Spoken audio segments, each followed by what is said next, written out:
Nothing says happy birthday or congratulations like a beautifully frosted cake.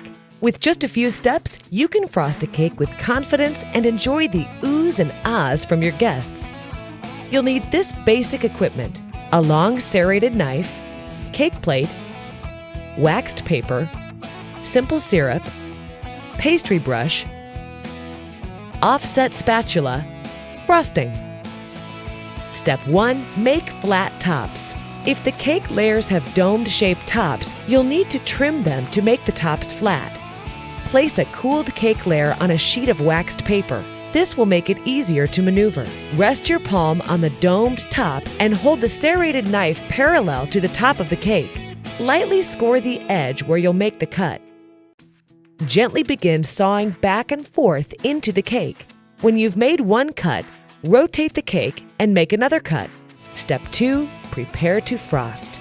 Put the bottom layer of cake on your cake platter. Tuck in strips of waxed paper beneath the edges of the cake to keep the platter clean while you're frosting. Lightly brush loose crumbs off the cake. Step 3. Prepare and brush on simple syrup. Simple syrup is a baker's secret that adds flavor and moisture to your cake.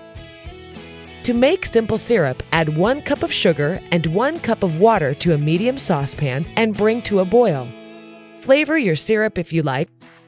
Let the syrup cool and strain out any solids before you brush it on the cake. Step 4. Frost, layer, then frost again. Place a large dollop of frosting on the center of your first layer. Spread it evenly to the sides. It doesn't have to be perfectly even because the top cake layer will flatten it out. Carefully place the top layer, cut side down, on top of the frosted layer.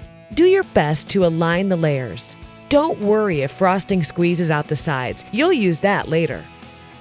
Brush off any loose crumbs from the top and apply more simple syrup.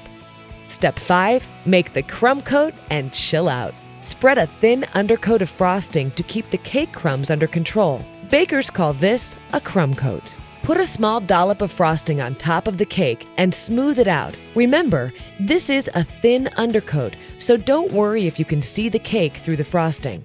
Next, spread a thin layer of frosting around the sides of the cake. Now you can smooth any frosting that squeezed out from between the layers earlier.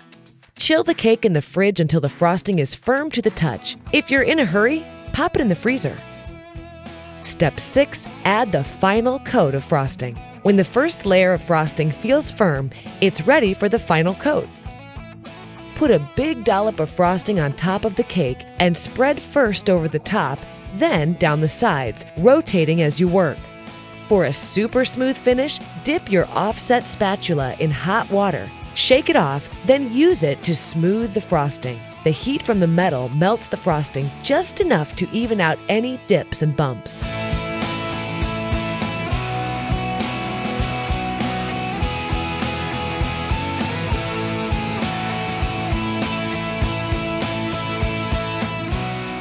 Put the finishing touches on your cake with edible flowers, fruit, chocolate shavings, or sprinkles. When you've finished, carefully pull away the strips of waxed paper and wipe off any spills with a damp paper towel.